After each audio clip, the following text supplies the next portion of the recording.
Afforestation is the process of tree planting. The reason why afforestation is a climate change solution is because trees absorb carbon dioxide, an infamous greenhouse gas. Trees absorb this from the air through photosynthesis, which, as your Year 9 science teacher taught you, is how trees produce energy.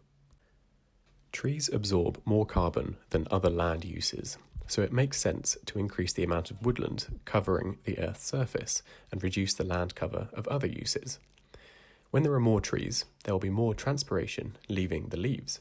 This will create more clouds, and added cloud cover reflects more solar heat from hitting the Earth's surface, so the Earth stays cooler for longer. More woodland reduces the frequency and intensity of floods. Trees and roots increase the time it takes for rainwater to run off the land and into rivers, as they act as obstacles for the water. Think of running for the tube. Will you catch that train with more or less people in your way? Afforesting upland farmland areas by just 2% can cut water speed by half. Growing more woodland reduces the need for expensive flood management techniques, such as Exeter's £32 million project, enabling savings to be spent on further climate solutions. Another benefit of afforestation is that woodland provides habitats for many plants and animals, and as well as supporting biodiversity, woodland is beneficial for people too.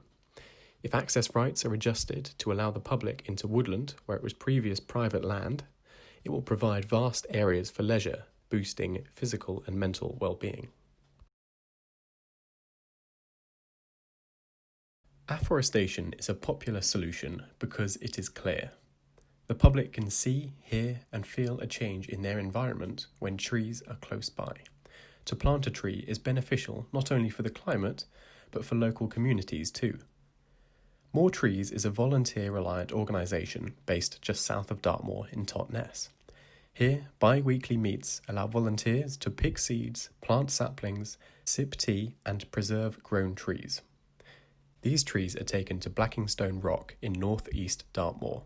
Here they will recover the grazed land back to its original wooded state. The Northern Forest is a similar project, but on a much larger scale. It aims to plant 50 million trees around the cities of Manchester, Leeds, York and Scarborough.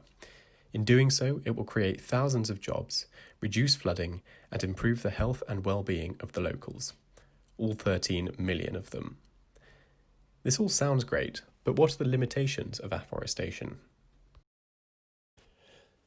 Are more trees better? Most of the time, yes, more trees on the earth is a sound solution to the degrading climate, but afforestation has its limits. Something sciencey, known as the albedo effect, is the amount of heat from the sun that is reflected off the earth. Snow cover, because of its whiteness, is good at reflecting this heat, especially within the Arctic Circle. More trees within the Arctic Circle will increase the amount of forest cover and will add darker colours to the earth. This will reduce the amount of land that can reflect the heat and cause the heat to be absorbed by darker colours. This then increases the temperature of the land. Another limitation is that peat bogs absorb more carbon than trees.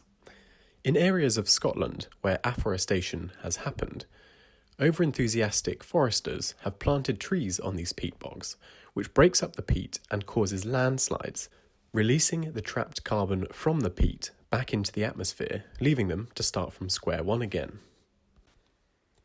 You may have noticed a recent trend of carbon offsetting by planting a tree when buying a plane ticket.